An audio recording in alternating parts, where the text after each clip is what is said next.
Okay, so it's Saturday, the 5th of October. Man, this trip is flying. I'm just walking into Recreation Park, where I believe the carousel is located. A lot of people from the fest are meeting there.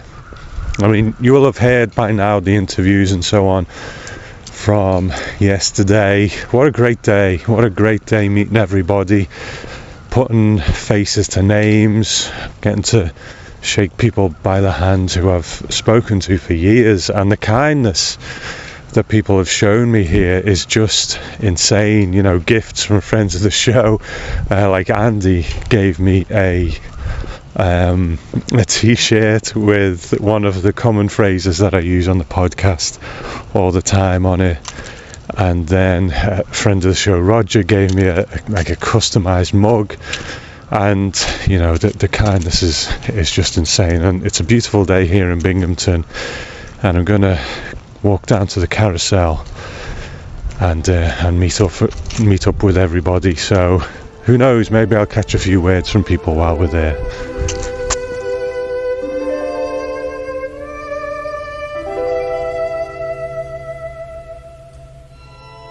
We are here in Recreation Park. We're next to the carousel, but I'm here with two really long-time friends of the show. Al Sherdsma of the Alfred Hitchcock not Alfred Hitchcock Presents. What's your podcast called again, Al? It's Presenting Alfred Hitchcock Presents. There you go.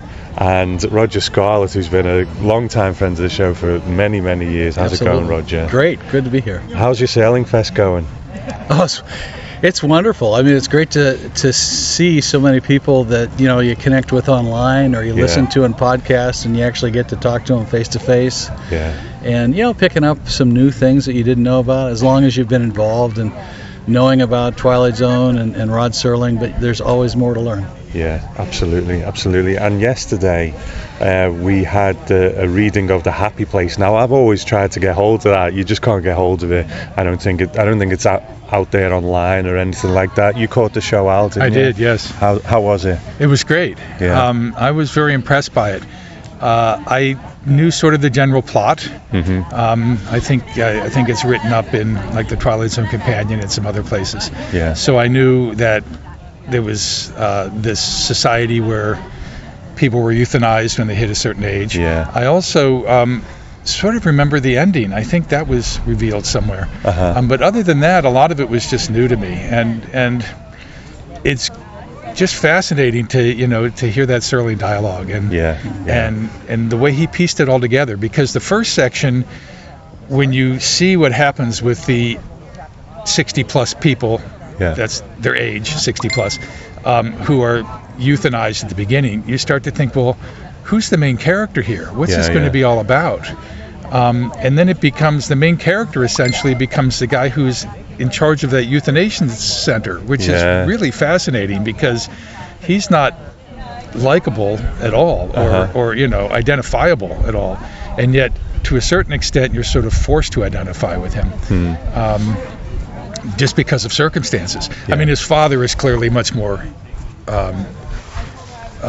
endearing, but still, you start to feel him in this dilemma that he's in, and he makes essentially all the wrong choices, which is fascinating. Yeah. So I can see why CBS didn't want to do it, particularly in 1958. Yeah, can you imagine? That would have been something if they'd have put that on. Never would have got a sponsor. But they got the guy who was doing the narration and the kind of staging parts, the camera pans here, his voice was just great, wasn't it? And when he was doing his Serling, it was really good. Yes, he was very good. Yeah. And listening to, I tried to keep my eyes closed and just put myself in, as opposed to, because you're just watching guys that are reading it, basically. Yeah. So I closed my eyes.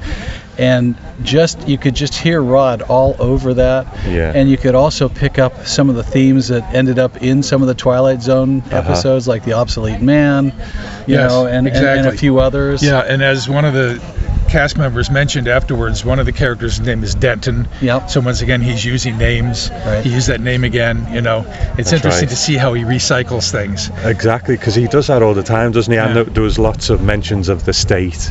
Yes. So Yeah. it was very much like, Eye of the Beholder kind of Right. talk. So absolutely. So I have a lot of experience in theater. I'm a playwright, Uh-huh. and I've actually had a lot of readings over the years. So that sort of scenario is not unusual to me, but it can be difficult, I think, for some people. And I thought they did a pretty good job. It was nice that they had a few props, and they had a few sort of light costumes to, the guy wore a doctor's coat and so on, just to sort of help. You do have to kind of tune into it, don't you, and concentrate, because it's easy to just lose your train of thought if you don't keep tabs on it. But I think they've done a great job. Yeah, I thought so too. Yeah. So what are you looking forward to today, gents? Well, I'm looking forward to the Billy Mooney stuff. And I'm really looking forward to seeing those episodes up on a big screen, and then the Skype with him afterwards should be great. And I'm actually also looking forward to the Night Gallery stuff. Should be a lot of fun. Yeah. Paul is going to do, I think that, right? Paul Gallagher? Oh, is he? Yeah. Okay. And I think there's going to be a pretty good slate today. Starting off with Arlen Schumer and then right on through the day and into the evening, I guess. Yeah. Well, gentlemen, it has been an absolute pleasure. I'm so thrilled that I got to meet both of you this weekend. It's great to meet you treat. in person. I mean, we've Skyped. Yeah. But I've discovered you're taller than me. Well, I'm taller than most people. When I was coming here with my friend Judy, we were discussing that I had talked to you Skyping, but I didn't really know. And she said, well, he could be really short. And I said, well, he also could be really tall. Yeah. And it's more the really tall than the really short. So. Well, welcome to the States. Thank you. Good to have you. It's always, I feel at home here. I always do. I love it here. It is a home from home. But real pleasure, gents. Thank you. Thank you. Thank you.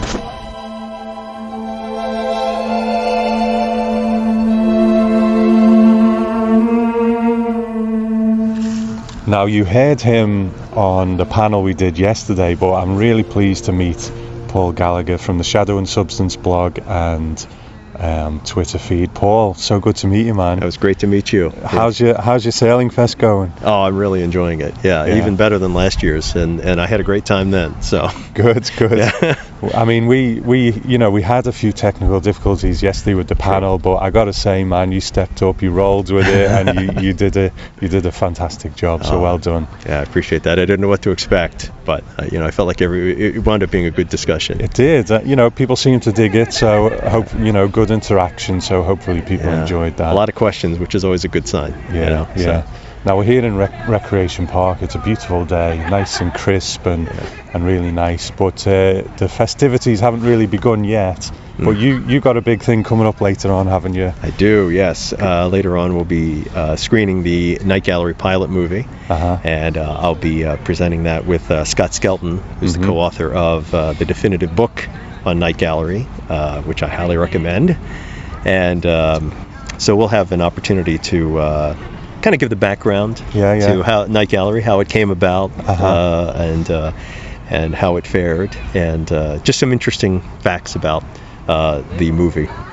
So cool. I'm looking forward to that, and it's nice to drop that in. I mean, like Nick said when I spoke to him, this is a very Twilight Zone event this year because it's the 60th. Right. But it is coming up to the 50th for Night Gallery as well, right. So it's nice that they've acknowledged that, isn't it? Exactly, yeah. It'll be, next November 9th, or 8th, of 1969 is when the pilot movie aired. Right. So next month will be its 50th anniversary, so. Yeah. You're going to mark that in any way on the blog? Or definitely, yeah. I feel like I have to, especially since that's kind of how I got into Serling fanning, I guess you could say.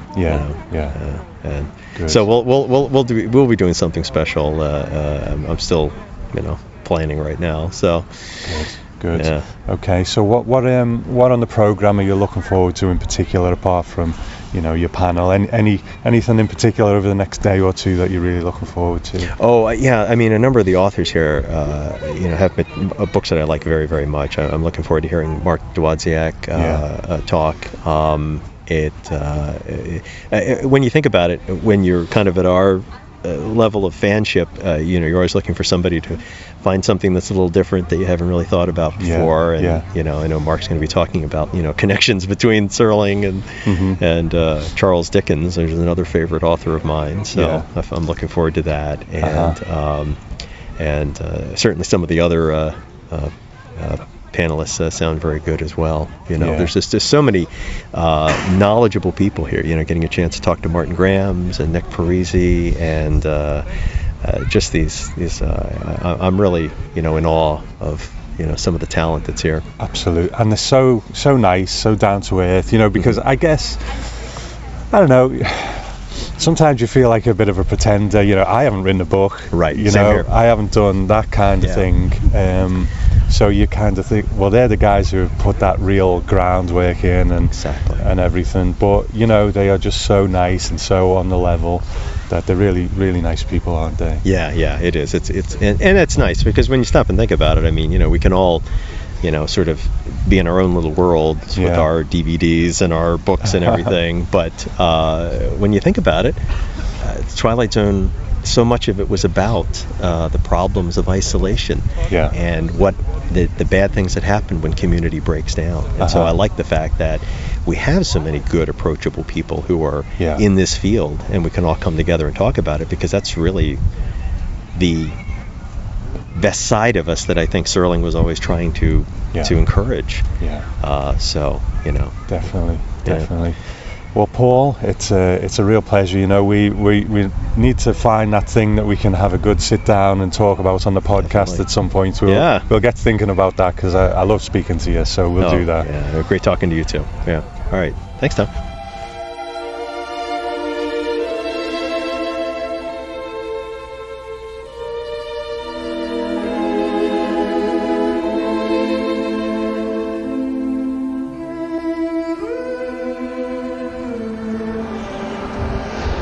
So I'm on my way back from Recreation Park, and I said I wasn't going to record every little thing, but man, the thing is, Binghamton itself and the town, it's nice enough, but a modern town is a modern town these days, I think. And obviously that main street has changed a lot from when Rod Serling was here. But walking to the park, the houses, it's a beautiful sunny day, and I'm standing right next to a fire hydrant, all this kind of Americana. I just love it, and I think it's here that I'm getting a bit more of a taste of the kind of idyllic American town, walking distance type vibe. It's absolutely beautiful. I can hear the grass being mowed over there, and it's just, this is a bit of a nice moment, just wandering through town alone. I just wanted to mark that, really, because it's been such a great trip. Just people in the park at SerlingFest who've never met each other before, or only know of each other from online, just talking. Everyone is friends. There's the really nice atmosphere about it. So you could come to this thing on your own, which a lot of people have, and walk away with 100 new friends, and it really doesn't get much better than that. So let's see what today at SerlingFest has in store for us.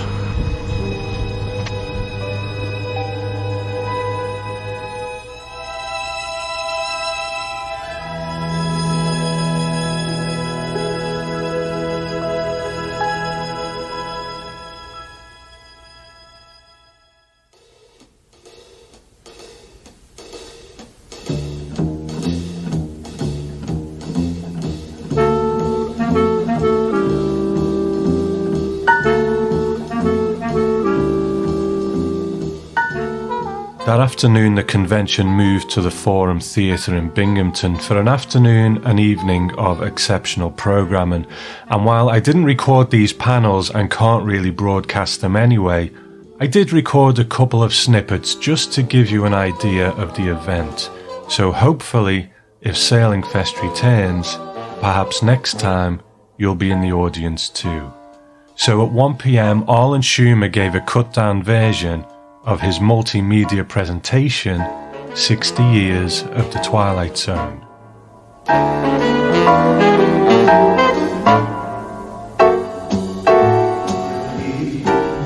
this new Twilight Zone itself. But we're not here to talk about the new Twilight Zone. We're here to talk about this Twilight Zone. The Twilight Zone that featured a who's who of Hollywood at the time. I mean, if you look at the actors and actresses that I'm going to scroll through, they all went on to have fabulous careers in television and film. But the real star of the Twilight Zone was the man from Binghamton, Rod Serling himself. Rod Serling, the greatest television icon of all time.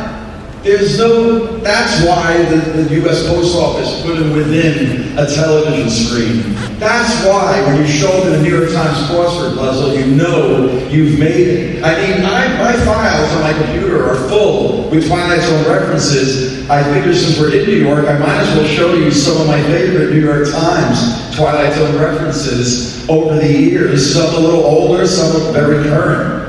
And now with the growth of social media, the internet, you're starting to see things like this, hashtag Twilight Zone 2016. Or when an image like this is co-opted and it becomes this on the New York Times homepage.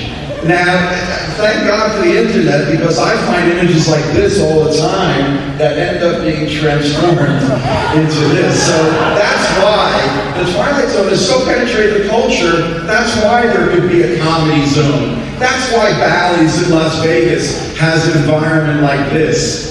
Now, again, back to the New York Times, when they talk about theater, they compare great theater to the Twilight Zone. The Twilight Zone's were two-act plays filmed for television, and that's why there have been so many live productions. Everything from things on the West Coast to the East Coast, from high schools like this to very sophisticated productions from London, like this successful one that I think is going to be remounted. Then, of course, there have been radio dramas, versions of the Twilight Zone. The great Bernard Herrmann, who did all the soundtracks for Hitchcock, there's a collection of his music. We have the Great Twilight Zone podcast, and I believe Tom Elliott is in the audience. If he's not, I'm going to blame it on his hangover. But we have books about Serling. The latest and greatest one is by Nick Parisi, who just gave me a fabulous introduction and who's out there with me and the other Great Twilight Zone authors. There's not just one book about... At 2 p.m. on the Remembering Rod panel, Anne and Jodie Serling were joined by Rod Serling's friend Mark Olshaker and two former students, Mark Willey and Dave Ekstrom, to remember the great man. I'm going to tell you a little bit about my dad. I will talk about the Rod Serling, the human being and the person he was away from the cameras and adoring fans. Besides being the kindest man you would ever want to meet, who would give his shirt off his back to anyone, he had this wonderful sense of humor and always made us laugh. Most important, I remember him as a great role model who taught me about basic values and that you have to earn what you want in life and not expect it to be handed to you like entitlement carved in stone. He would say to me, and I remember all too well, his words of wisdom, and that was, always be yourself, Joe. Never live in anyone's shadow or try to reap anyone else's successes or benefits. I also remember my father's generosity. He was always helping people, particularly young people. He believed in the younger generation and had a deep caring for them. This is why he went into teaching. But I also remember that my father drew the line at helping deadbeats, lazy underachievers who thought the world owed them a living, who took and kept taking because it was a lot easier than facing a real world where they'd be exposed for the incompetence that they actually were. And even as I remember the people he respected, honored with friendship and love, I also remember what he loathed. My father had no tolerance whatsoever for such human failings as greed, ingratitude, racism, and bigotry. To this day, I love seeing my father on TV. As a child, I never really shared the extent of excitement until I became an adult. I truly value the enduring quality of the Twilight Zone. I remember asking my dad what the show was about. His explanations would confound my 11-year-old brain, and I would recall it would take a few quick rewrites to sell me. He would describe the series as grown-up fairy tales. I would ask him if there were any animals in the series, and he would tell me that I was barking up the wrong tree. And then I remember he would tell me it was about the mysteries of life that I would never learn in school, and I remember that sounded vaguely rebellious and cool, and would smile at the expression on, he would smile at the expression on my face, knowing that he had made a sale. I could say goodbye to Lassie and make room for Dad.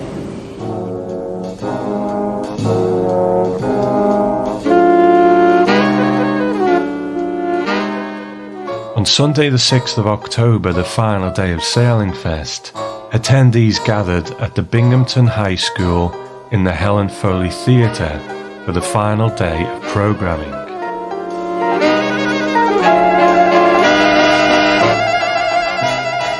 Watch your step. Yeah. That's the door frame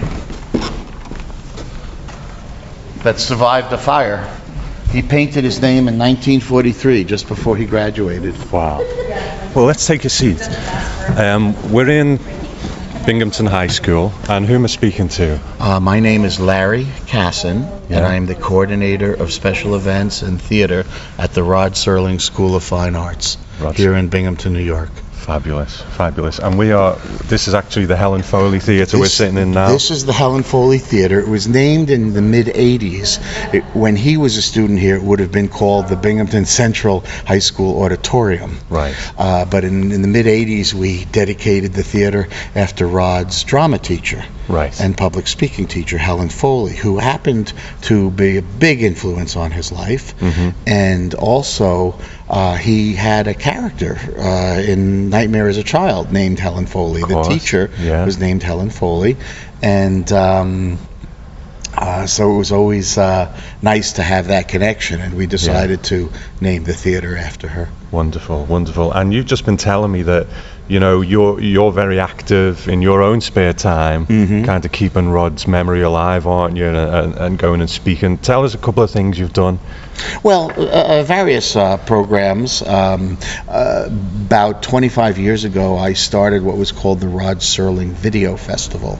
Oh. And that was a student video festival competition for students K through 12. There are many competitions out there, but many of them are geared towards college and semi-pro and pro. I wanted to showcase video technology and creative video artistry under Rod Serling's title. Cool. And the fact that our School of the Arts was formed in 1994, we got permission from the family to name it after him and use his name and image. Great. So I was able to create this video festival, which started as a county-wide festival. Then it went the next year to the state, and then after it went across the country. So I was getting video 5 minutes or under videos, projects, and they didn't have to be, you know, fantasy or science fiction. They were open subjects, but it was great to see the work these young people were doing. So after a few years of doing that, I started getting a bit of a reputation of being the local Rod Serling expert. And so I was invited to speak at various colleges, forums, educational programs. I have a very good relationship with CBS. And they allow me licensing to show Twilight Zone episodes at various lectures. Wow. The highlight for me, I coordinated a 4-day celebration of the 50th anniversary of the Twilight Zone, which was called TZ at 50. Right. And it was a free, open to the public event, 4 days of programming. Our local public television reenacted live 2 of the episodes. One was Walking Distance and one was Mirror Image. Wow. And they aired it live, which was just a thrill to be in the audience. And the highlight for me was to be invited to speak at the, back then it was called the Museum of Television and Radio in New York City. Now it's the Paley Center. Yeah. And they invited me to speak at a dinner after a reading of an episode called Masks. And what was thrilling for me is I went down with Anne, his daughter, and she talked a little bit about him during the public session, and I was invited to speak at the private dinner. Got to meet Fritz Weaver. Wow. Lucille Arnaz. Yeah. People like that, and it was a truly thrilling event for me. A really special night. Fritz Weaver, who was in Twilight Zone episodes, also in movies like Failsafe, and he came over to me and he said that he had no knowledge of Rod's experiences in World War II. Okay. And it really shed a whole, different light on him, for so that was very special. And also that year I got to be a guest on NPR's On the Media. And that was exciting as well. I was on the same interview with J.J. Abrams. Wow. And Okay. J.J. Abrams was telling us that when he was a little boy, he used to fake being sick so he could stay home and watch Twilight Zone episodes. Fabulous. So that was fun. Unfortunately, I was on a phone. I didn't get to meet J.J. Abrams, but he was very special. And so we've done a lot. I've been here now. When I started this job 32 years ago, I had no knowledge that Rod Serling was from Binghamton. I knew. I was a big fan of the Twilight Zone. I was a big fan of Planet of the Apes, and some of his other. One of my favorite projects is 7 Days in May, which I just love that movie. But I never knew there was a connection. So when I came here and found out there was a connection, I was like a kid in a candy store. Yeah, you just went with it. And so once we got permission to use his name and image, I just ran with it. So Great. it was very exciting. And now I'm not that much involved with the Twilight Zone at 60, but I still assist and help out and offer the theater to the Rod Serling Memorial Foundation as a venue. Great. And I'm always available to answer questions and show people around, because I really think it's important to keep his legacy alive. To me, he did something. Well, I'll give you an example if you have the time. I always talk about this in my lecture, but when he started writing for television was still in its infancy, but called the Golden Age.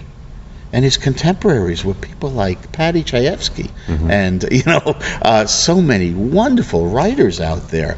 But when he stopped writing close to his death, in mid-70s, what was television called? The boob tube. America's Vast Wasteland. Okay? And I think there's a parallel to his life and television, because, the Twilight Zone, in my opinion, and in others, he did something that wasn't happening prior to his work in television. That's what he was, a writer-producer. Prior to him, writers were just on staff. They didn't have a lot of creative control. And I really believe that people like Rod Serling opened the door. The gentleman who wrote West Wing, Aaron Sorkin. Of course. I'm sorry, I just had a mental lapse for a moment. Aaron Sorkin and the people who did Hill Street Blues and St. Elsewhere. It became a writer-driven production.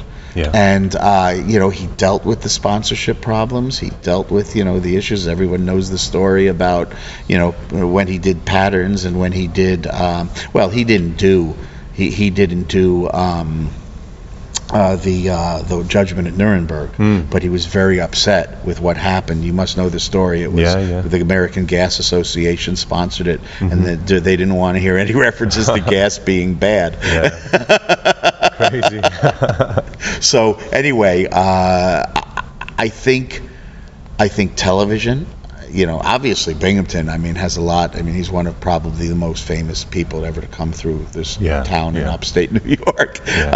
But I really think he was a major influence. Recently the Writers Guild of America, a couple of years back, put a list out of the 100 best written shows. I'm not sure if you know this, but Twilight Zone was number 3. The first one was The Sopranos, and the second one was Seinfeld.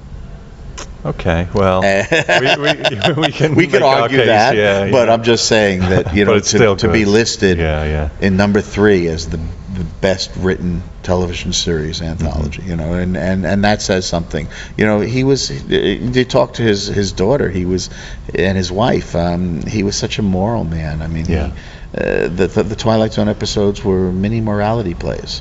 And again, the fact that he was able to address so many social issues under the umbrella or the guise of science fiction. And you know, maybe people didn't realize what they were watching until later, but I think it stuck with them, and I think he's an important person that we need to celebrate. Absolutely. I mean, the program's going to start soon, but we're sat in front of an artifact that you have. Can you just talk us through this quickly? Yes, that is a door casing. That is a door casing that was in the original backstage of the high school auditorium. It survived a fire. It survived being taken all over the town. I was given a call because it was found in a garbage pail. No way. And they called me about, must have been 15 years ago, and said, we have found something with Rod Serling's name on it. Do you want to come look at it? And this was the door frame that people you know, didn't know. I don't know how it got there, you know, but they offered it to me, and I said, of course. Absolutely. And I had it framed, and it stays in my office at the school district, at the Rod Serling School of Fine Arts. And every now and then I'll take it out for events like this and put it on display. But, you know, just to see something that he actually painted when he was a student here. Yeah. Well, fabulous. Larry, it's been an absolute pleasure. Thank you so much for the work you do. Oh, thank you. Thank you for coming and supporting the Serling program. Thank you, man. The afternoon began with a presentation about Twilight Zone comic books by comics expert Ed Cato, called 4-Color Twilight Zone. Aficionados were saying, hallelujah, this is fantastic. All these books routinely sold like over 350,000 copies, right? So, you know, that notion of, 3 times the very top books. Today, if you're a comic and you're selling 20,000 copies, that's pretty good. You know, that was kind of giving that blockbuster.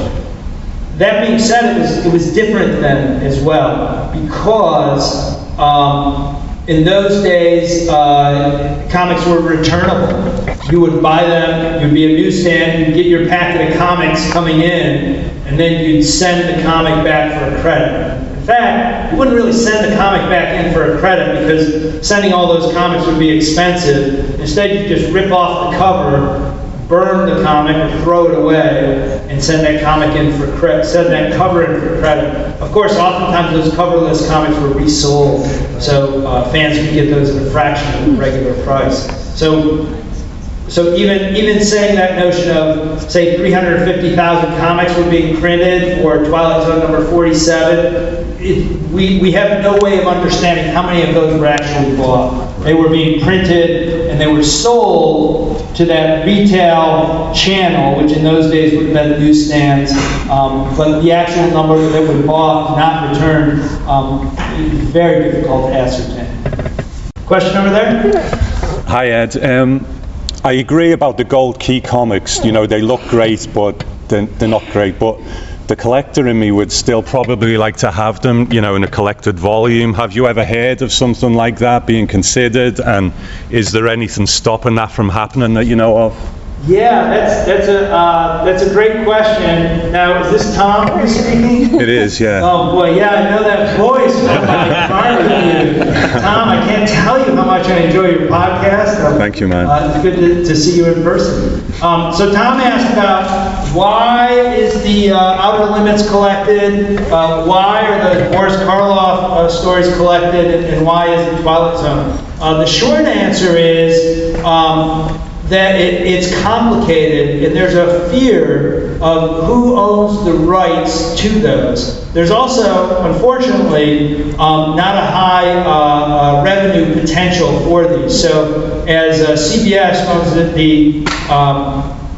who owns the Twilight Zone now, looks to license, they would actually license that out to a publisher. They say, oh man, you know, we're only going to make this amount, but our legal fees might be here, or maybe it might be here, so we're very concerned.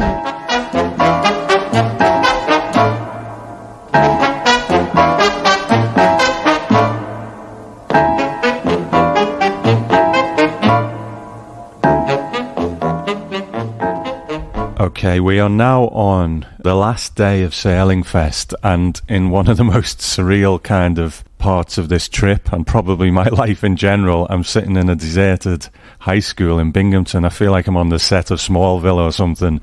And, that's a segue, because one of the great things about coming to Binghamton for SerlingFest is I got to meet not only a long-time friend of the show, but a long-time actual friend who I've never been able to actually sit in the same room with, and it's Zach Moore. Zach, how's it going? It's good, Tom. Yeah, it is kind of surreal sitting in this high school. I made a couple of Smallville jokes as we were walking through it, but good call there.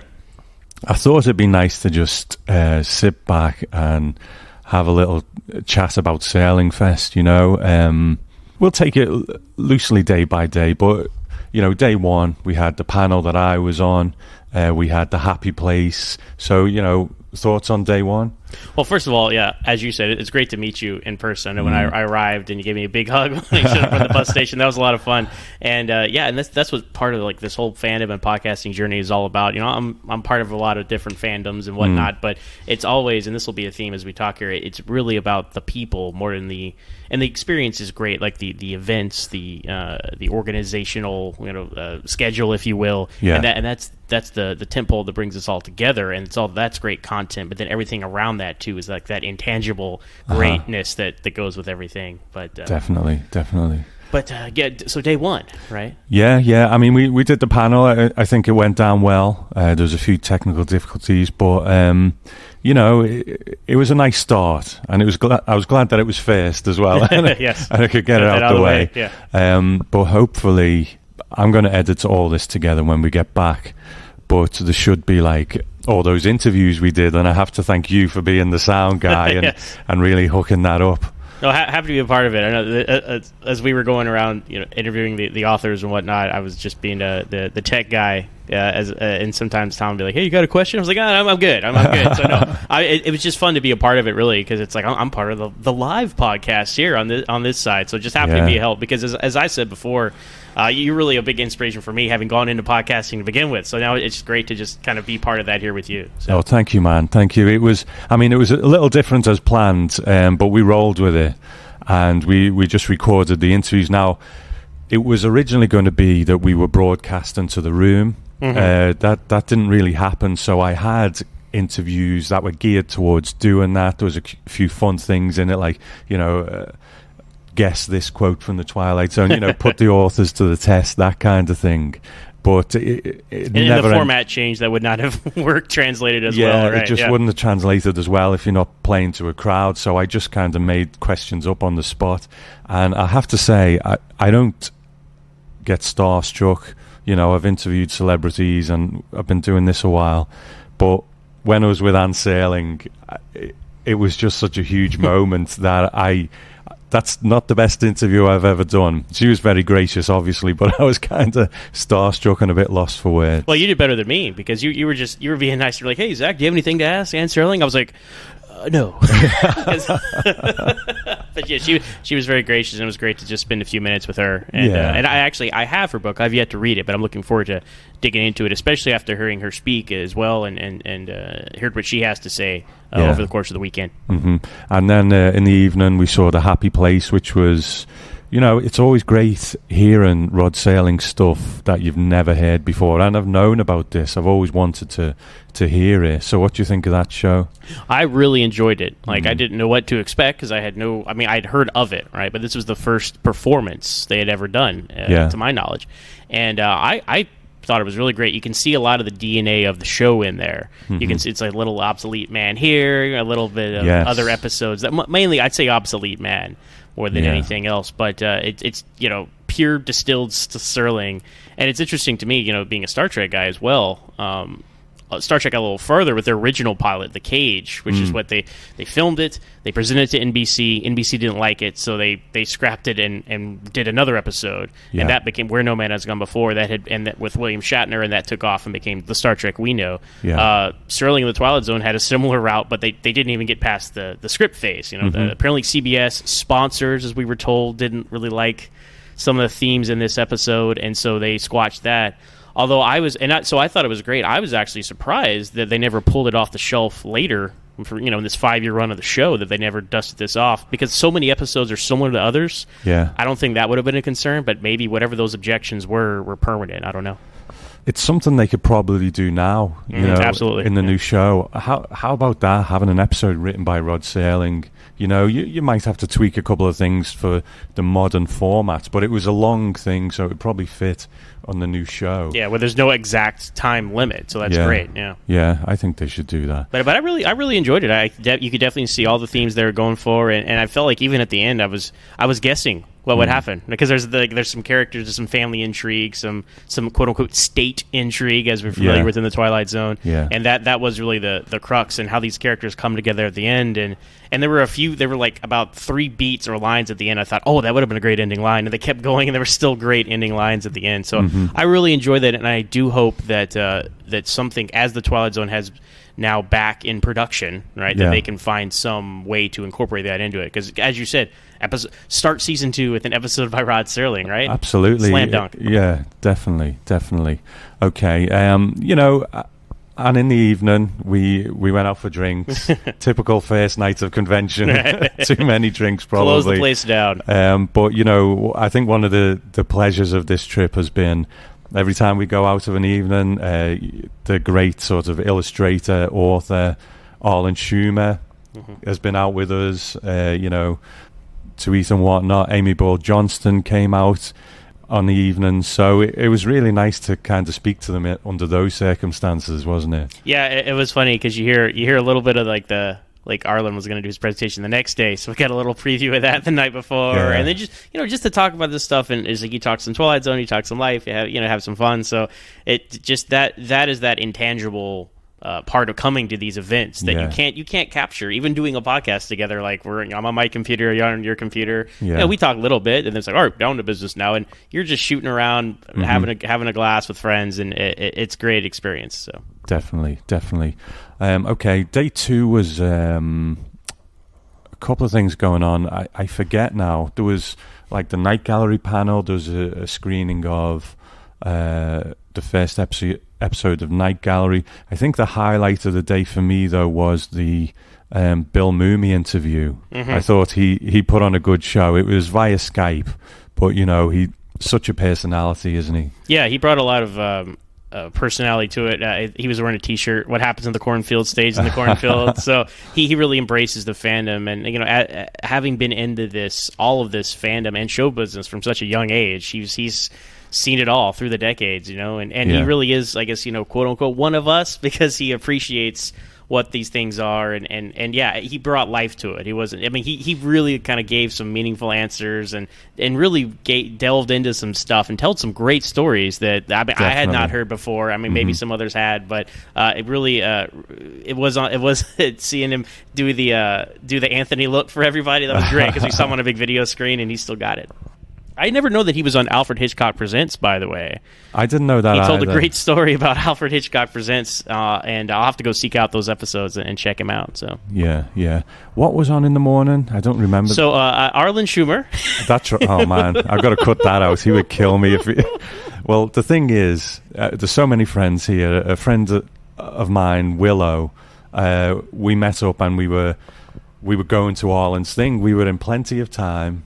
But our Google Maps sent us the wrong way, and we turned up a little on foot. Bit late. That's part of the issue. When you go the wrong way on foot, it takes you a while to get back. It takes twice as long to get back. And Arlen made sure I heard about his displeasure at that, all in jest, of course. Yes. All in jest. But no, that was a good presentation, and you can check that out online. I will put a link to all and stuff in the show notes for these Binghamton episodes, whether it's 1 or 2 yet, I don't know. Well, Arlen, he's so knowledgeable and has such a great library of content to present to everyone. I mean, he only got through about 2.5 seasons of the show. We're talking about the iconography, the opening credits, understanding the influences. I know a lot about this stuff, but as he said, you're gonna have your mind blown. Arlen's he's such a passionate guy about this, and it really was he's bringing up Salvador Dali paintings and just images that that's from the Twilight Zone. Oh, it's based off this from back here, and just drawing these connections. That's what he did. Being the visual guy that he is, he finds these things and ties it together,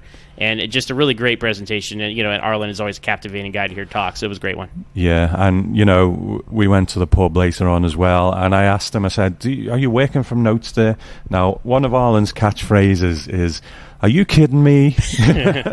So he's like, "You think I work from notes? You honestly think I work from notes?" And I'm like, "Okay, Arlen." But he doesn't have any notes, and he does probably a dozen of these different presentations on different things, and he just looks at the screen and it all just comes out of that mind of his. So that was a really good start to the day. Yeah. And then I think the next one was, because there were quite a few panels yesterday, but just going off the top of our head here without looking at the itinerary, was the Serling daughters and then his students as well. Wow, yeah. So that was a real great just kind of window into their memories of their father, and then of course their teacher for the students, and having it been so cyclical, because Helen Foley was such an influence on Rod Serling. He became a teacher, influences these students, so it just shows the circle of life of education as well. And first time I'd ever seen Jodie Serling. I think Anne is active in a lot of stuff. I'm sure Jodie is, but I've just not been aware of it. So it was interesting to hear her speak, and it got emotional at times, which quite right. But Mark Olshaker, who is responsible for the Mindhunter series on Netflix, he's a great storyteller too. He was really good part of that panel as well. Yeah, he was a fascinating guy to speak to, because Mindhunter has really become one of these Netflix shows, like a must-see show on Netflix, and I hadn't watched it yet, and you interviewed him, and we got to speak to him in addition to that, and I got his book and got a signature from him, so I'm looking forward to reading that, and just to know that the author of that book, he obviously wrote the book, and he approves of their of their translation of it is great, because you hear so many times about the book, and they did what they did and they took the show, but giving it his stamp of approval has made me more interested to go check it out after I read the book. So yeah. Well, that was dates out. The only other thing I'd like to ask you about, because it was the first time you'd actually watched Night Gallery, wasn't it? Yes. What do you think of that? Well, so I had seen random episodes of Night Gallery, right? Just over the years, or on TV or on streaming. When it was on streaming, I discovered that it's no longer on Hulu, so I'll need to go down to my local Barnes & Noble and buy that complete series set. But this is the first time I'd seen the pilot, the pilot movie, and they did a brief kind of mini panel before explaining it and discussing kind of from how we got from the Twilight Zone to Night Gallery, and that was a great kind of primer for because I don't know. I'm a noob, as they say, when it comes to Night Gallery, so I don't have this encyclopedic knowledge like I do with all these other fandoms. But I thought it was really good. I thought there were definitely some 70s flourishes, and such as the music and some of the editing techniques and whatnot. But I liked all the stories. There was the cemetery, Eyes, and Escape Route, and I like them all, actually, and I think probably the strongest one for me would be the cemetery, just based off Roddy McDowell's performance at Portafoy. Like he said, if you play a drinking game, you would be dead within 5 minutes of how many times he says Portafoy.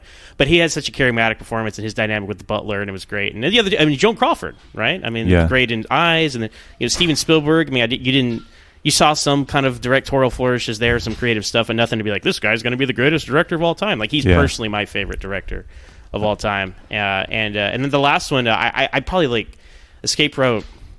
It's like miniature from the Twilight Zone with Robert Duvall and the museum and the dollhouse meets Death's Head Revisited, obviously, with the getting haunted by your Nazi past. And I think they're all very powerful stories, very like straight up Serling. I see his fingerprints all over it. And then as I learned through the introduction panel that there was a different producer on that pilot film than there was on the show. And if because the guy on the pilot film, whose name escapes me, he wanted to do just movies. This was meant as a movie of the week, not a TV show. When they went to TV show, they got Jack Laird in there, and him and Serling didn't really see eye to eye on things. So I wish they had kind of kept this original creative team, and who knows what we would have got. So absolutely. But I'm very excited to check out more Night Gallery now that I've kind of got more of a taste for it. So being the 50th anniversary of Night Gallery, that's kind of what that celebration was for. Yeah, and there's a new book. Maybe we'll speak about that down the line as well. Okay, day 3, we really just started, to be honest, but a really great panel, I thought, to kick it off. Very charismatic presenter in Ed Cato, who is a comic book expert. I really enjoyed this one. I thought great visuals. He talked a lot about the Gold Key comics. I've mentioned them in the past. I don't think I've dug into them too much because it's a whole other thing. I mean, we've spoke about the more modern ones, haven't we? IDW, yeah, and bit mixed on some of those, but we spoke about them. He is a comic book enthusiast and a really charismatic presenter as well. So I really enjoyed that one. Mm-hmm. I actually think it's Dynamite, not IDW. Let me correct myself. But being a comic book historian, just a fan. Whatever. I am aware of comic history, so I recognized a lot of the names. I responded to what he was talking about. I was shocked. I didn't know that Frank Miller wrote a Twilight Zone comic book from the Dark Knight Returns fame, Batman Year One.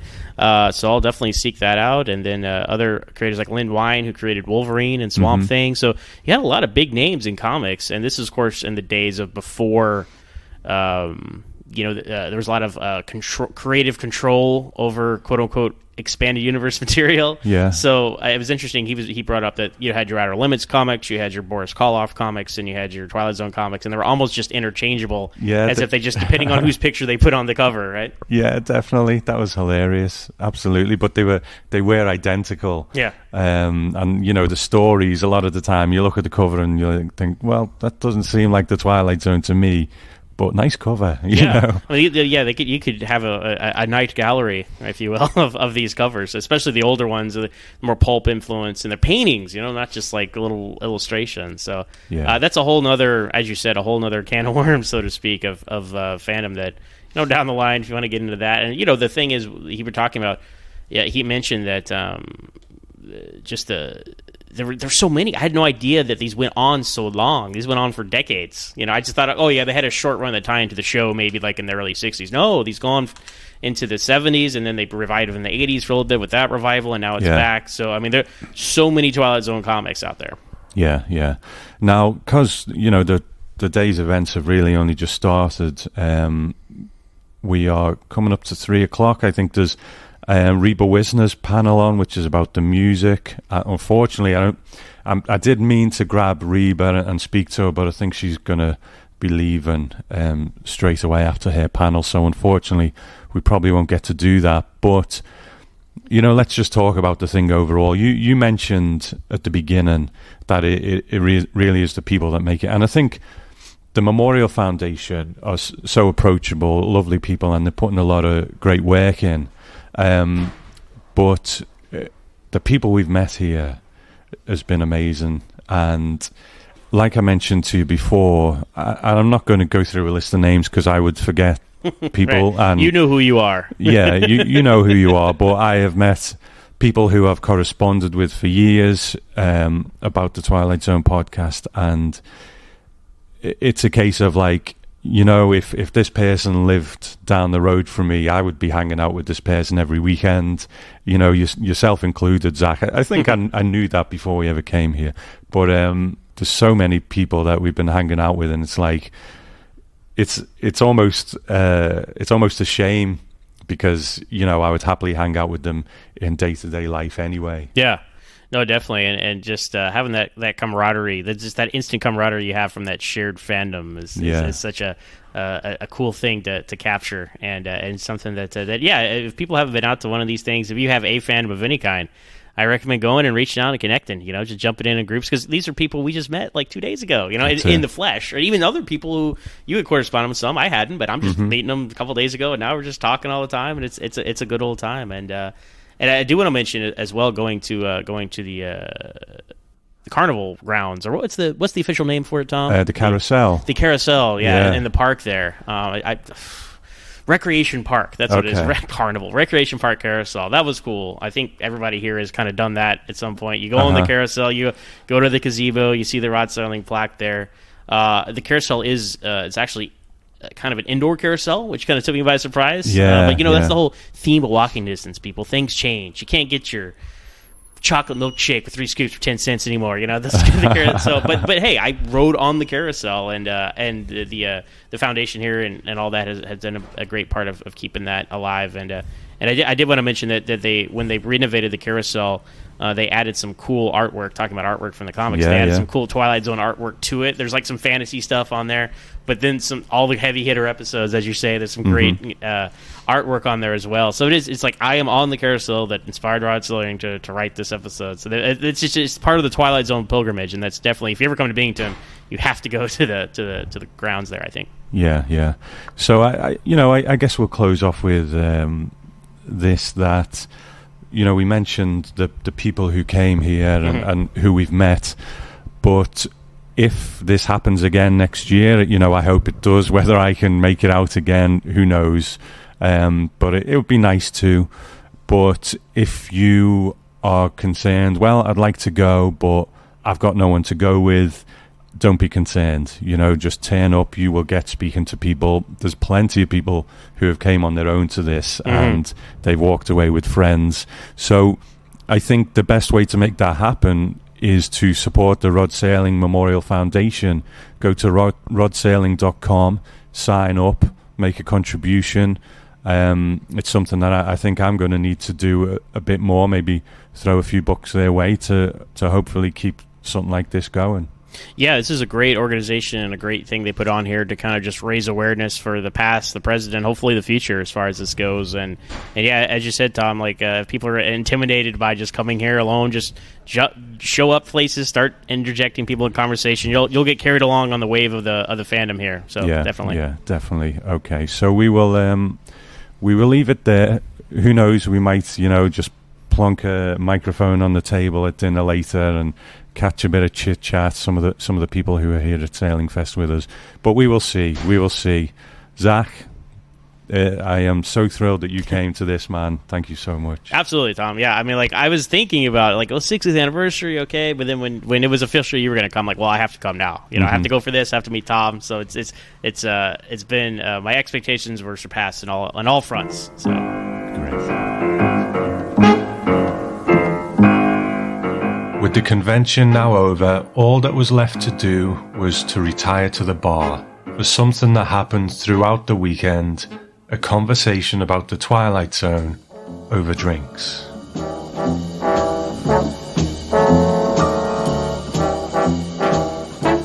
The thing is, when I was a kid, I remember you would always get plastic tubes with like a bagpiper in it, or like someone from the Tower of London, with the big really? Helmets that's on. Interesting. So that's what I always thought. He was just one of those dolls.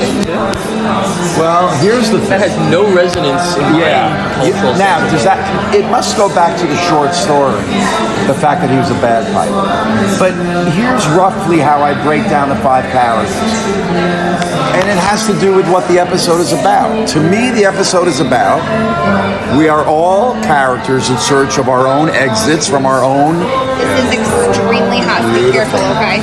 You got it. Thank you. You are so welcome. Perfect, man. Y'all do White Russians? Yes. I'll take one. White Russians? Yeah, I'll take one of those. Perfect. And then a Blue Moon, no orange, right? Yeah. Okay, so in other words, what is 5 characters about? I mean, to me, you tell me. What is 5 characters about? But dolls. What? Dolls. No, that's not what it's about. Yeah, get all the jokes out now. Everybody's a comedian. It's like those existential questions, right? I mean, yeah. Well, what is 5 characters about? The human condition. So right? it's a simple. Listen, it's a simple question. Doesn't mean there's a simple answer. It's about but it's a searching simple for meaning question. and identity. There we go. like an onion, the more you discuss the episode, it begins to peel. What? The more it makes you cry. Sorry, we already got the jokes out the way. So that's your favorite episode? Well, hold on a second. It's his favorite newbie We're episode. not done with 5 characters. I'm saying, no, that's your favorite episode. Well, no, I didn't say necessarily it's one of my, it's That's in my top 3. Your go-to introductory episode. To newbies. All right. Because it's a teaching tool about the Twilight Zone itself. And about, listen, where are we, what are we, who are we? The 3 questions man's been asking since man's been able to ask. How did we get here? What do we do while we're here? And where do we go when we die? All religions are trying to answer those questions because people can't deal with the fact that we don't have answers to those. So they feel comforted, when you die, you're going to go to heaven or whatever. But we still don't know who are we, what are we, and where are we. We try to answer those by living our lives, but in the end, those are the great questions of life.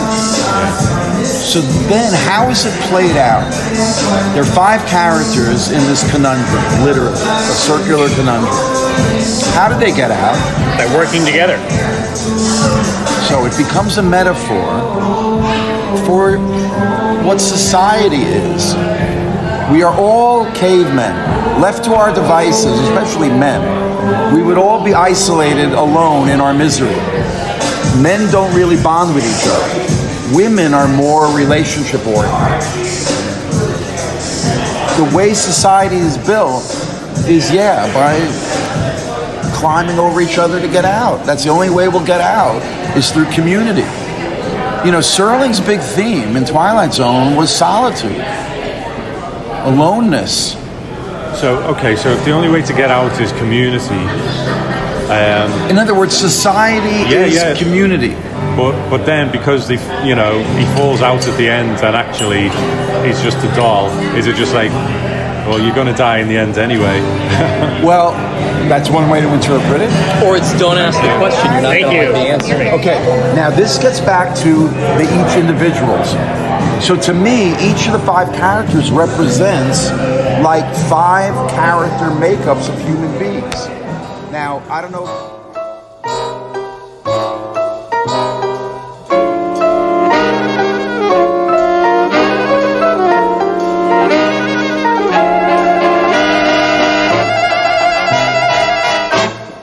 I'd like to thank Nick Parisi and the Rod Serling Memorial Foundation for putting on such a great event and for including me in the programming. And I want to thank Andy, a friend of the show, who gifted me a specially made t-shirt with the immortal podcast catchphrase, "Another hardworking actor of the day" on it. I want to thank Roger for a customised Willoughby mug and Grace for a very special Ray Bradbury book and DVD as well. Thank you so much. And thank you to dear friend Mark Barnhill, who you just heard in that clip, because when he heard that my airline had collapsed and I had to rebuy my ticket and also buy all the connecting bus tickets to get me to the airport and back again as well, sent over a very generous donation so I could get all those tickets again in good time. So thank you, Mark. You were one of the people who really made this trip worthwhile. And people like Amy Ball Johnston, the author of Unknown Sailing, who I never got on the mic, but I did hang out with, who was so much fun. And to Katie and Renee, who were the perfect companions through the trip, just as I knew you would be.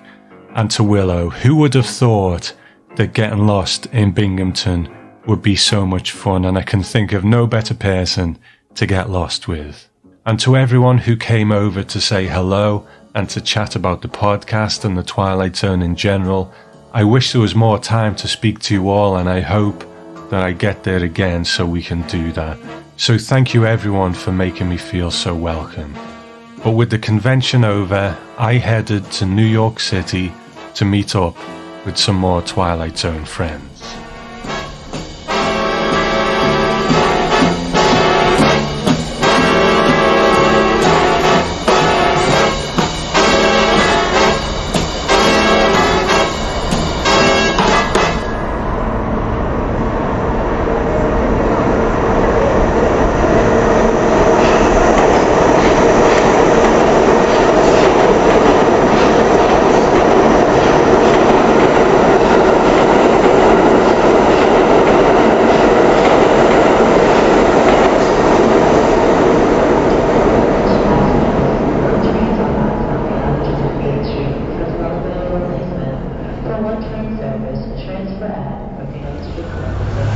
you know, one of the things that's great about New York City is you can walk along speaking into a recorder and no one really cares what you're doing. It's fantastic. So here I am, I'm walking along, going to meet a real long-time friend of the show. A lot of you will be aware of him depending on what you've listened to, and his name is Uncommon NASA. He's a recording artist working out in New York, and he's just, you know, he's been one of the best friends of the show from as long as I can remember, really. And he total devotion to Rod Serling and the Twilight Zone, but really smart, to one of the smartest guys I know. And you just sit and listen to the guy, what he's got to say. And but I've never met him, you know, like most people involved in this enterprise. I've never met him, so I'm going to meet him right now. And who knows, we might get to chat a little bit. I'll throw the recorder on, let's see what he's got to say. And I can't wait to meet him, so that's where I'm headed right now. I don't know if you ever read the Gordon Sander one. I don't. The Gordon Sander one I read first. Yeah. Right? Before I had any other book. I was watching the Twilight Zone, and this is around the time when I found your show. I was just like, went to a different level. I was like, I want to know more about Serling. I don't want to just know about the Twilight Zone. And his book was like the only autobiography at the time. It wasn't a Twilight Zone capsule like the other two guys' books.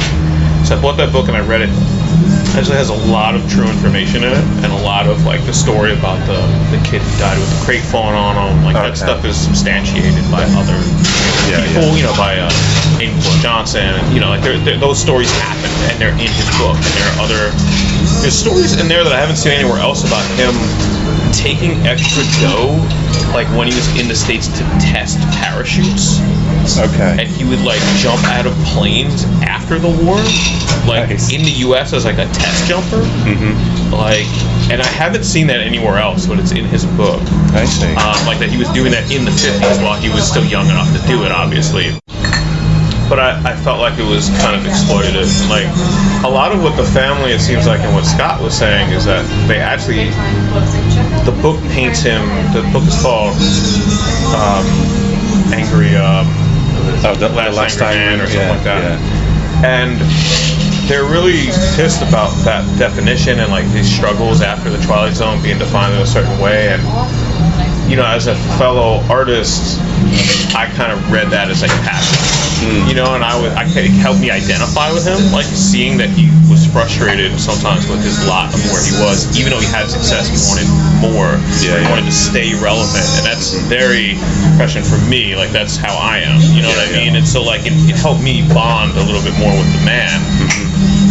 But I think when you're somebody like Gordon Sander, who's probably, I don't know much about him, but like if you're probably not an artist by trade, that translates to darkness.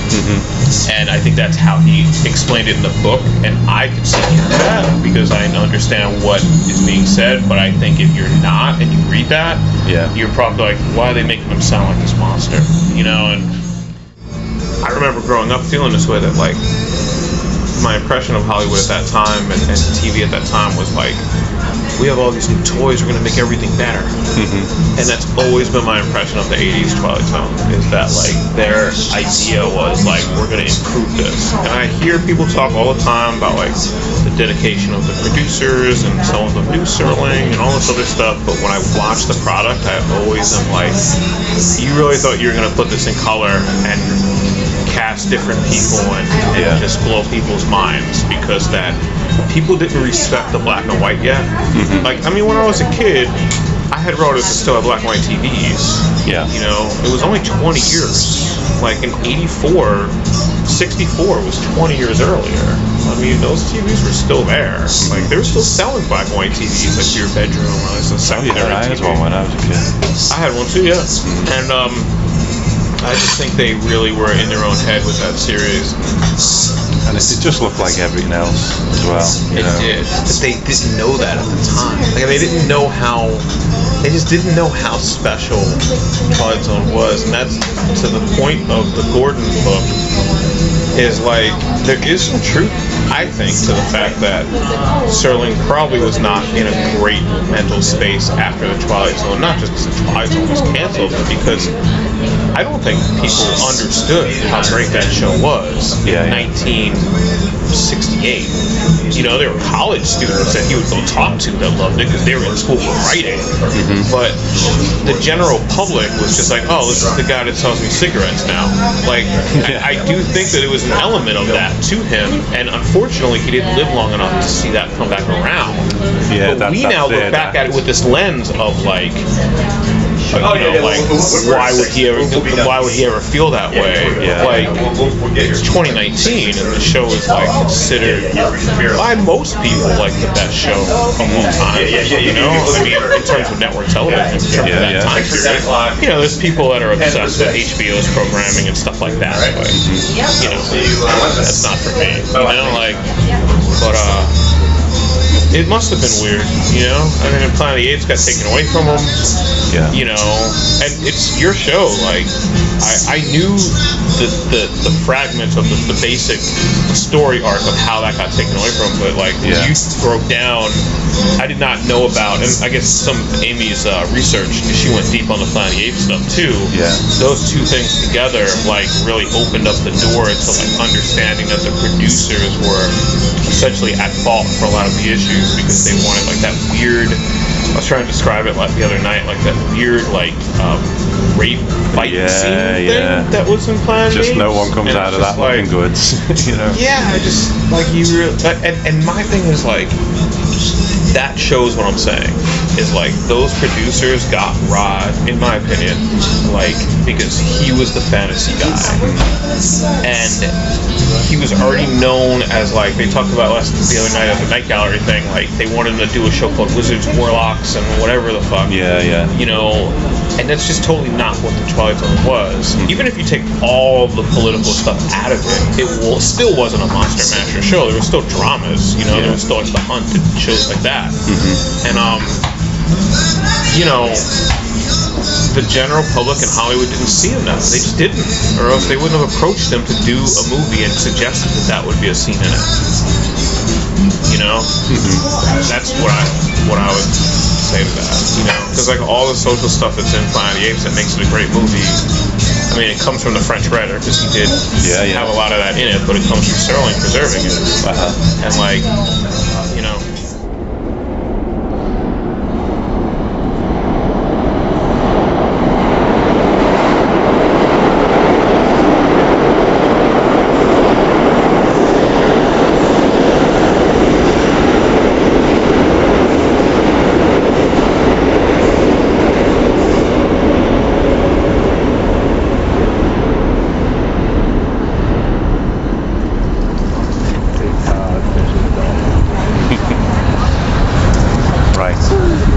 Let me just do this. Let's cue it up. We'll just do a little bit. Just no. But in a weekend of surreal moments, I'm walking through New York, and I've got someone next to me who some of the listeners might recognise. Fred, it's good to meet you, man. Hello, good to meet you too. It's a good interview on the go here. I know. We're just walking. You know, I think I've had a busy weekend, and this is a nice way of sort of capping it off, speaking with you. But man, you didn't make SerlingFest, but it's we've been having a good chat about it. It was a good weekend. It's a shame you missed it, man. Yeah, it sounded good. I also wish I'd been there for your reaction to the reality of Binghamton. We're talking about that. So it probably seems like a mythic place. But, I don't know what you're talking about. Yeah. It was a beautiful place. And we should get somebody just off the street to pretend to be John. To like, hey, what's up? Yeah. So you were saying that this is not by any means your first time in the States? No. I used to live in New York a few years ago. Really? Well, probably about 20 years ago, but I didn't live in the city, and so I'm still getting a bit lost today, but you know, so I spent some time here. So people have been asking me about you all weekend. Is Fred here? And I was like, no man, he isn't coming. But what's the score with the podcast at the moment? Well, it's on a long-term hiatus. funny because we were like really revved up by the Jordan Peele show. Yeah. Where we were like, yes, we're gonna get back into this.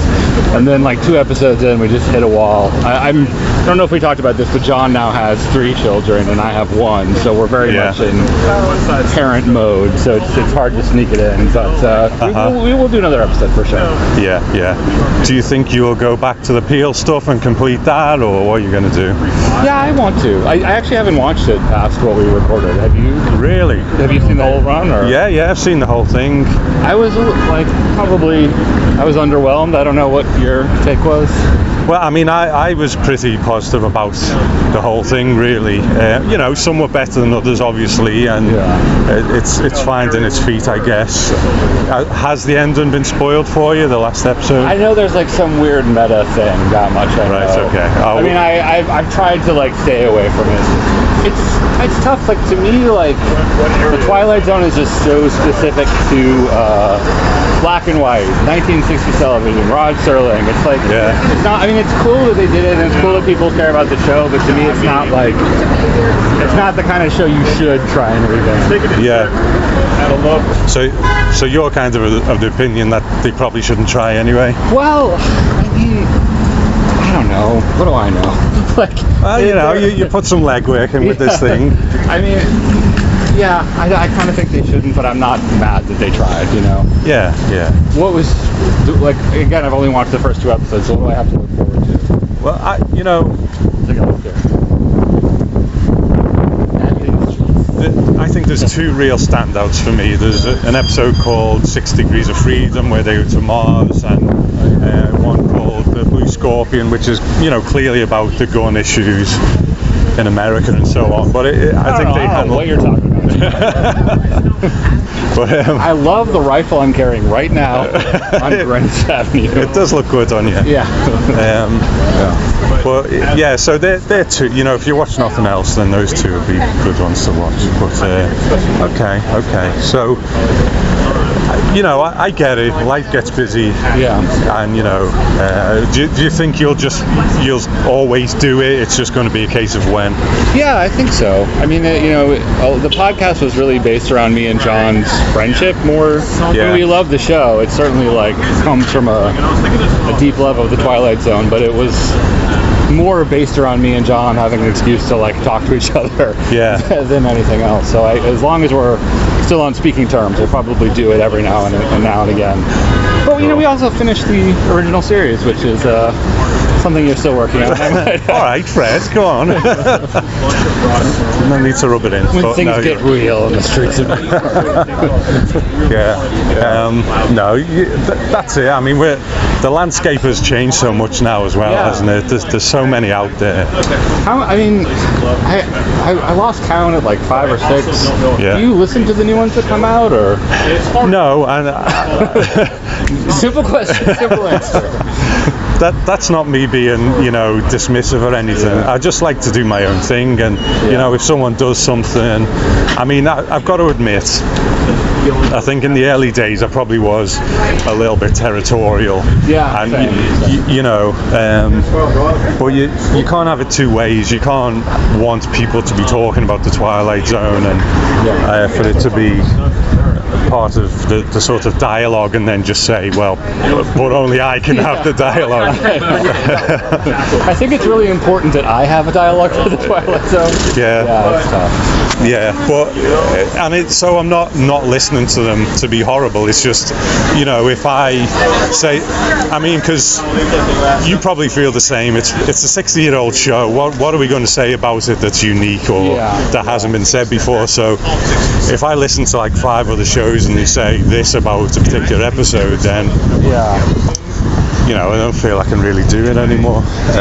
It's tough, and I feel like I think there's it's only room for so many takes, and maybe this is me being territorial too, but I kind of feel like there's this sort of more, not that your show isn't funny sometimes, but a more serious-minded documentary approach. Yeah. And then there's jack-offs riffing about the show, and most of the show seems to be that, which, with all due respect to the other jack-offs out there, so I kind of felt all right, yeah, it's been done. Yeah.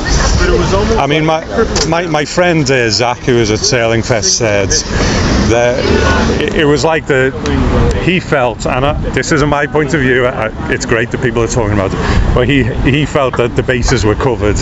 You know, it was like Masterpiece Theatre and Mystery Science Theatre 3000. Yeah, so the bases were covered kind of thing, which back on the podcast. which is good, because once I'd got over the fact that you were doing it and I stopped sending you hate mail. You know what we should do? We should dig up, like, in the very early days when me and John were like getting like 15 downloads a month or something like that. Yeah. We had this kind of like joking in our heads rivalry with you, and I wrote like a comedy sketch about it. Oh, really? I should try and dig it up. It's like, the basic premise is that you're like sitting in a castle, sort of like laughing at us. Maybe we can do a dramatic reenactment later this evening. Wow. Oh, man, that's some... Yeah, absolutely. Yeah, so I've always felt that the two shows just coexisted nicely, and for me, once I've sort of had my po-faced kind of serious look at it, it's just nice to unwind with an episode of the Twilight Zone. Yeah. So how are you enjoying yours? I mean, you do so much content now. How are you finding it right now? Well, I mean, I do the stuff on Patreon. I'm probably going to look at that down the line, because it takes a lot of time, and it might be just taking me away from the main show a bit, but I still enjoy doing the main show. I'm trying to be creative with it. So yeah, I still dig it. I've still got about 60 episodes left, so I'll probably doing it till retirement. What's your turnaround time? I mean, I'm interviewing you on your own show, but I'm curious. How long does it take you roughly to do one episode start to finish? I'm a terrible procrastinator these days. I'm really bad. I'd say a week, and that's like doing a day job and then sort of coming home and sitting there for 2 or 3 hours. Probably an hour and a half of that is just Googling stuff. Nothing to do with the Twilight Zone. So yeah, I just really need to focus, kind of thing, and get back on it. Well, one thing about the two jackoffs riffing on a show methodology of podcast making is that it requires very little. I mean, making all the jingles and everything took a lot of time, but once you have your base set, it's not as much. I mean, it is a lot of time. I don't want to undersell it, but I would imagine you spend more time on yours than we did on ours. Well, yeah, absolutely. So, okay, well, I guess we'll leave it there. Maybe later on, if we're sitting at a table and we're coming up with something, then we'll chat a bit more. But Fred, man, thanks so much for coming out. It's not at all. Absolute pleasure to meet you. And I'm sure John is sitting in Pittsburgh, just covered with children right now, wishing he could be there. We'll maybe Skype him in or something. Sounds good. All right, man.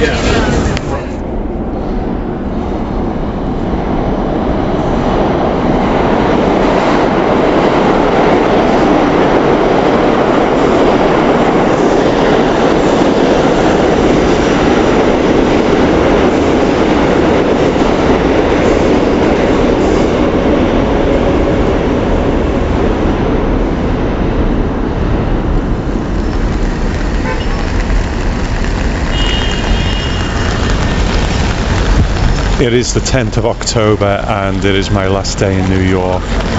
Man, it is throwing it down. I arrived when it was raining and I'm leaving when it was raining, so I guess it kind of fits.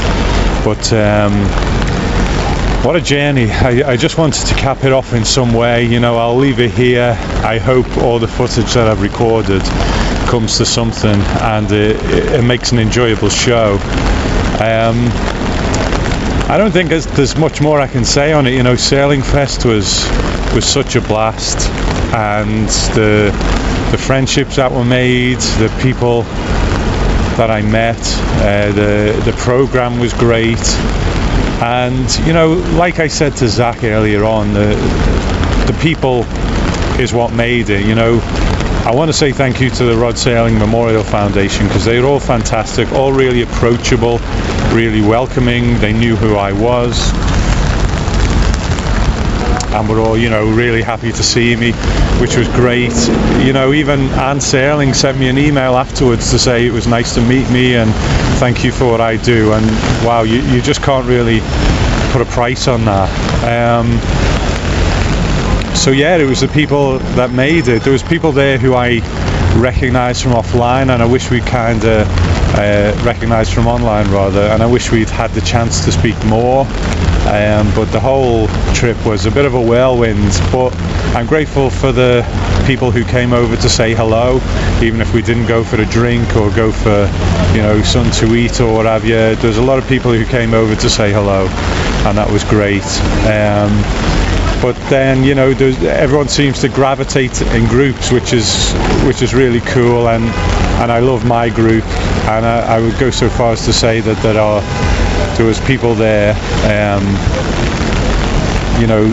some of them you kind of wish things could be different, and that you weren't separated by thousands and thousands of miles, because they would be a part of your life in a bigger way, which is sad, but I guess we got to look glass half full and think what a great time we had. So I will leave it there, and I will sign off on that. Thank you to everyone involved. Let's get back to some Twilight Zone now, but let's hear from some friends of the show to say goodbye as well.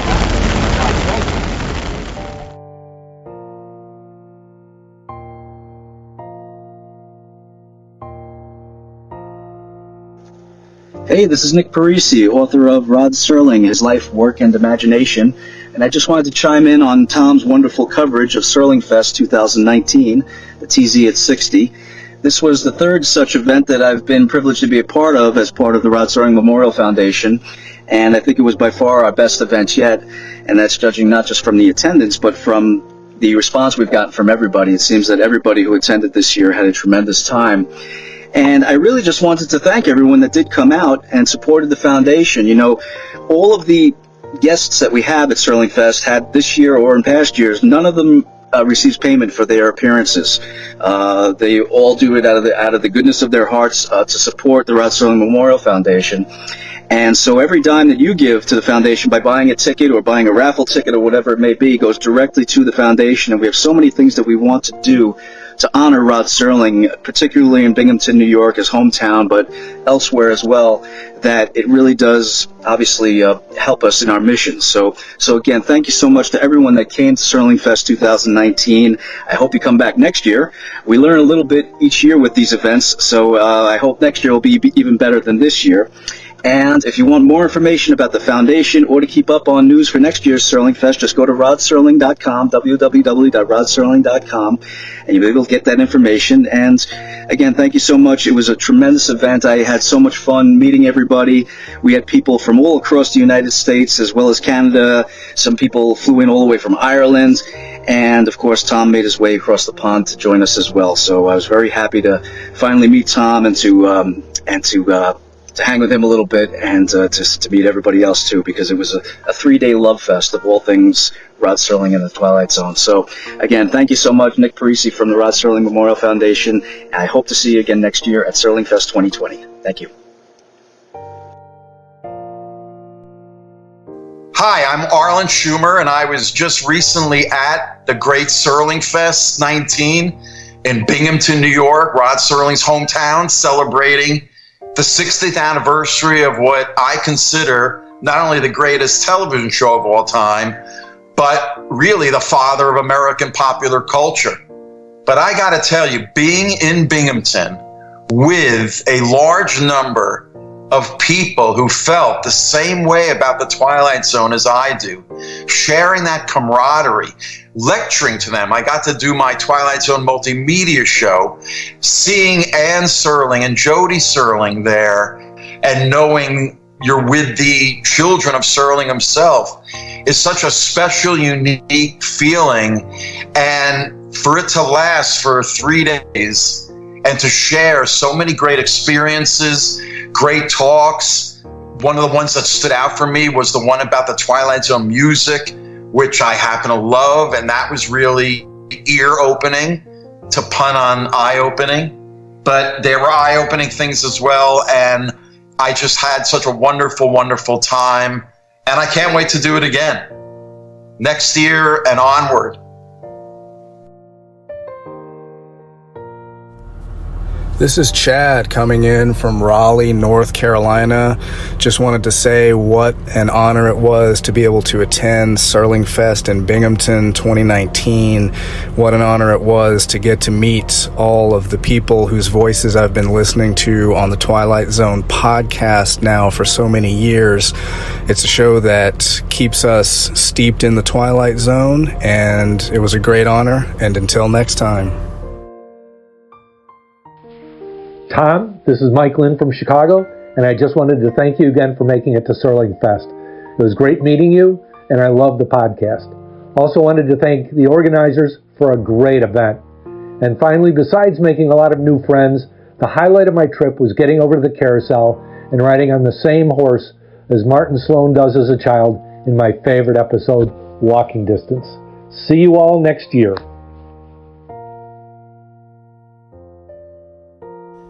Hi, Tom. Well, I'm back home, but you're not yet. You got a ways to go. This is Roger from Edinburgh, Pennsylvania, and I just wanted to take a second to say I really enjoyed SerlingFest this year, especially because I had the opportunity to meet you, whom I have been listening to for 10 years, as well as a number of other people that I had not met yet. I mean, Al Scherdzma, who you introduced me to on your podcast, who runs the Presenting Alfred Hitchcock Presents podcast. But like I said, I think it's the people, meeting you, and then Shelley and the whole crew coming in from her Facebook and getting together for meals and, like you say, going out for a beer and so forth. I can't imagine them doing it again next year after, the 60th anniversary, but they're talking about it. And you said that you might possibly come back if the stars align. That's a whole lot harder than me. I'm only 4.5 hours away, so I think I'd make the trip.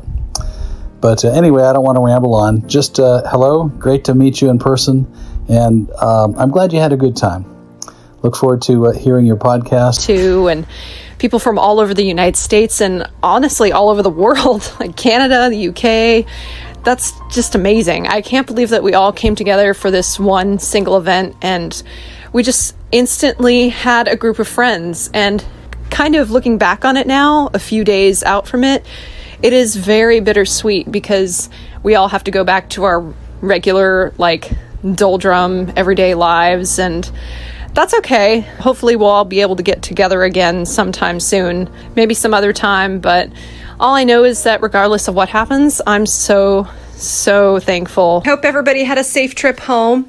If it isn't Osmond Portafoy. Osmond Portafoy. Portafoy.